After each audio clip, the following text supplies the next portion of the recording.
espetacular.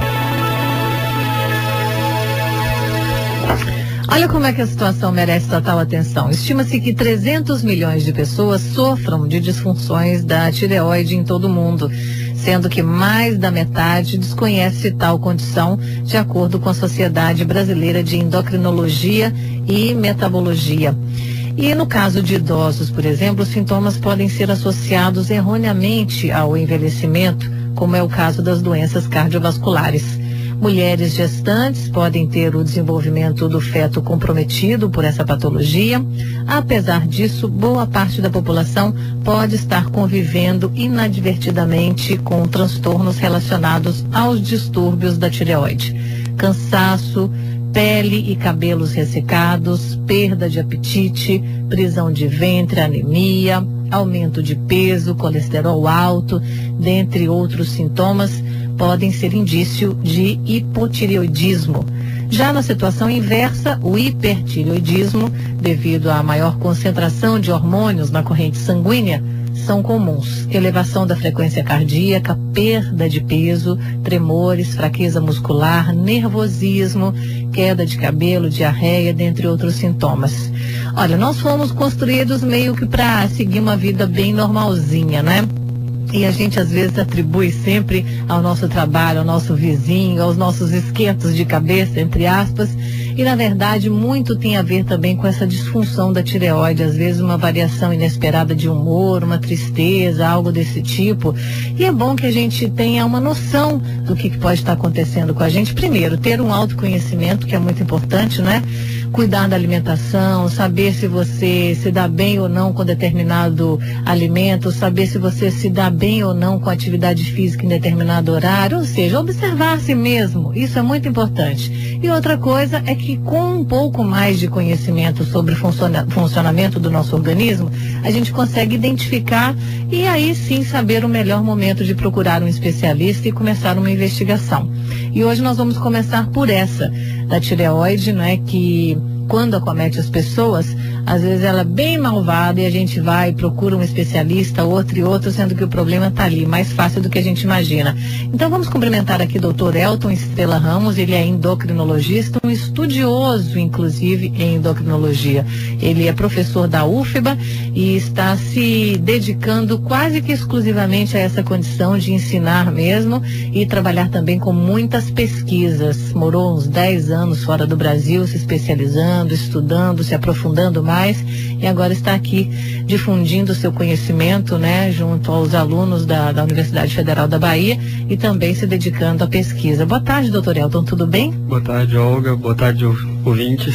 Prazer tê-lo aqui, viu, doutor? Nós temos uma data muito importante aí, com alguns acontecimentos, né, por vir também, atendimentos, e daqui a pouquinho a gente vai colocar a par as pessoas todas aqui que estão nos acompanhando a par de toda a situação. Mas, pois muito bem, agora vamos nos dedicar a esse aprendizado de hoje, não é? Vocês sabem que a glândula tireoide é uma glândula que fica ali na região próxima ao pescoço e é muito importante no controle do metabolismo do organismo, não é, doutor Elton? Isso mesmo. Agora é com você. Explica melhor como é que a gente deve cuidar dessa tireoide. Bom, agradeço a oportunidade de estar falando aqui na Semana Internacional de Conscientização da Tireoide. É um problema vasto, realmente. A gente estima que 10% das mulheres acima dos 40 anos e 20% das mulheres acima de 60 anos manifestam algum problema da tireoide. Então, a tireoide é uma glândula que fica no pescoço, ela logo fica ali abaixo de uma saliência que a gente costuma chamar de pomo de Adão. E ela produz 2 hormônios importantes para o organismo, o T3 e o T4, que controla o funcionamento de diversos órgãos, né? Praticamente quase todos os nossos órgãos são alvo dos hormônios tireoidianos. Eles interferem diretamente em processos de crescimento, no ciclo menstrual, na fertilidade, no sono, raciocínio da gente, capacidade de produção no trabalho, memória, na temperatura corporal, nos batimentos cardíacos, na eliminação de líquidos, né, no funcionamento dos rins, no funcionamento intestinal, na força muscular e no controle do peso corporal, ou seja, tudo. É muita coisa que essa glândulazinha aí que a gente acha que é nada, né? Resolve fazer para o nosso bem ou para o nosso mal também. Agora você falou aí acima dos 40 anos. Isso significa que a gente deve ter uma atenção maior para nós, mulheres, que costumamos visitar o nosso ginecologista com maior frequência, pelo menos uma vez por ano. É de praxe que esse exame seja solicitado, né? Para ver como está a tireoide, não é, doutor? Sim, mulheres, com certeza, porque a maior causa de disfunção de tireoide, que é a tireoidite de Hashimoto, que eu acredito que a gente vai ter tempo de falar mais dela, acontece mais em mulher acima dos 40 anos. Mas, então toda mulher acima dos 35 a 40 anos deve fazer uma triagem. Hoje a Organização Mundial de Saúde até preconiza uma triagem para todo mundo acima dos 35 anos e depois da menopausa, ou depois dos 45, 50 anos, a gente pode fazer uma triagem cada ano. Se a triagem anterior foi normal, a gente continua triando, que é importante detectar esses casos.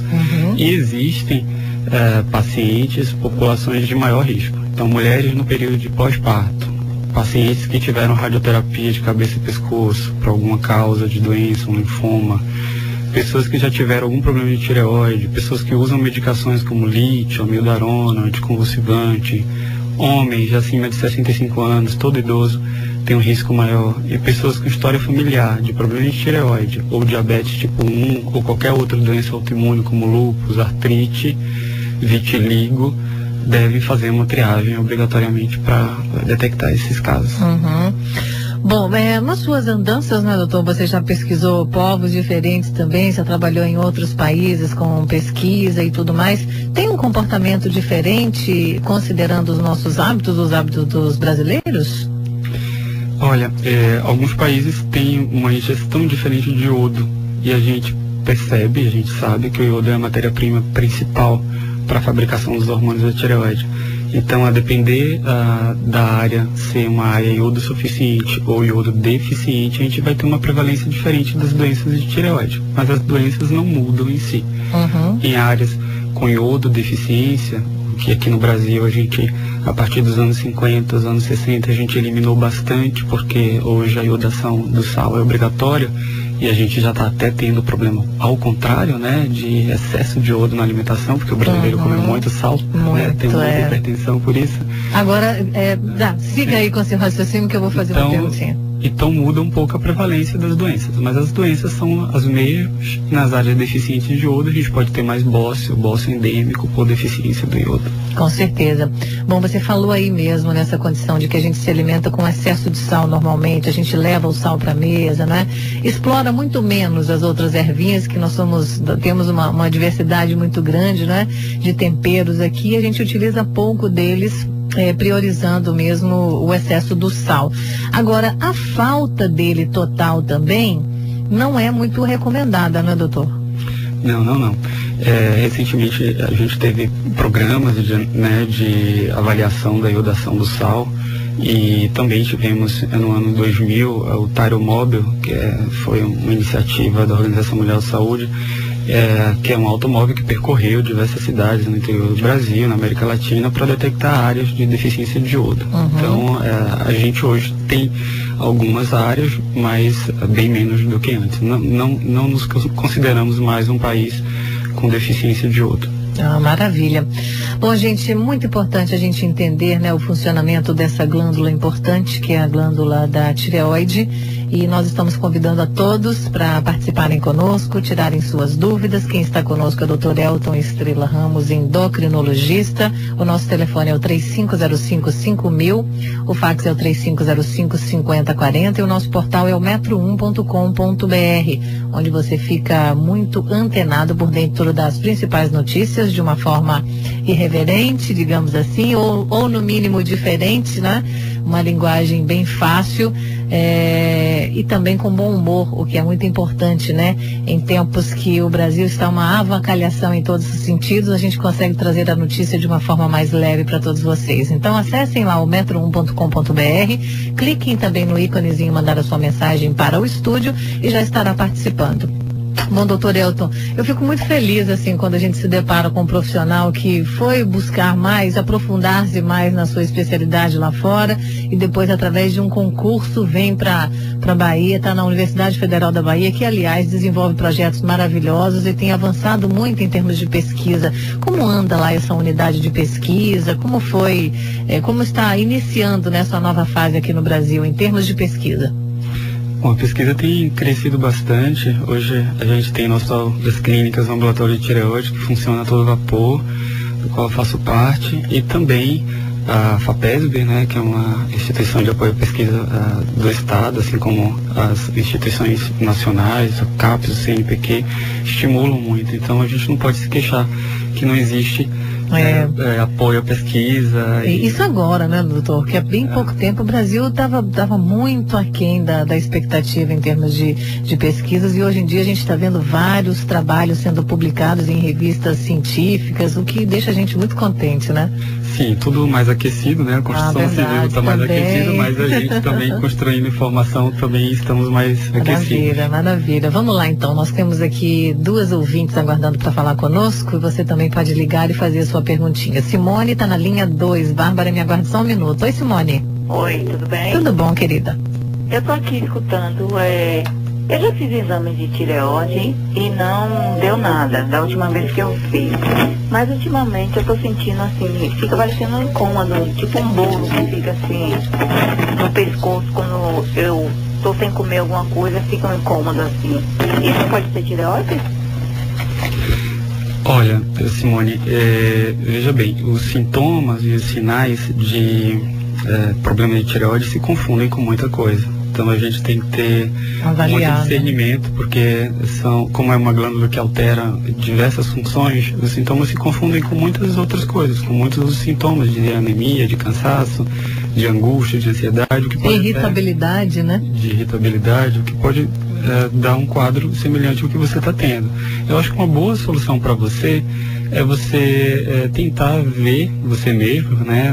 A gente, através de ações essa semana, vai estar ensinando a população a verificar se o tamanho da tua tireoide está aumentado e procurar um clínico para poder resolver esse problema, porque às vezes no exame de sangue você não tem nenhuma alteração, mas morfologicamente, estruturalmente, quando a gente faz uma palpação ou quando a gente pede um ultrassom, você pode ter sim algum nódulo, algum problema na tireoide. Uhum. E é fácil detectar você com o espelho, olhando você mesmo, né? Você pode engolir um pouquinho de água e inclinar a cabeça um pouquinho para trás. Essa é a técnica de auto-observação, auto-palpação. Você pode verificar se a sua tireoide está aumentada. Se você vê que um volume maior sobe, desce, quando você deglute, a sua tireoide provavelmente está um pouco aumentada, porque normalmente ela não é uma glândula muito visível. Então você já pode por aí ter uma pista se você tem algum aumento da tireoide e procurar o teu médico para tirar essa dúvida. Pois muito bem, meu copo d'água já está aqui do lado. Vocês sabem o que eu vou fazer na hora do intervalo comercial, né? Já vou ver se a minha tireoide está boa, mesmo porque eu não sou de deixar meus exames vencerem, não. De vez em quando eu vou lá no armário, dou aquela velha e boa mergulhada, tiro as coisas velhas, dou uma geral e dou uma olhadinha nos meus exames. Quando está ali perto de completar um ano, eu já começo a marcar tudo de novo, porque é assim que a gente deve conduzir a nossa saúde, viu, gente? Com bastante responsabilidade. E com autoconhecimento também. O doutor acabou de explicar pra gente uma técnica legal, que ainda que não sejamos entendedores do assunto, já dá para ter uma base, né?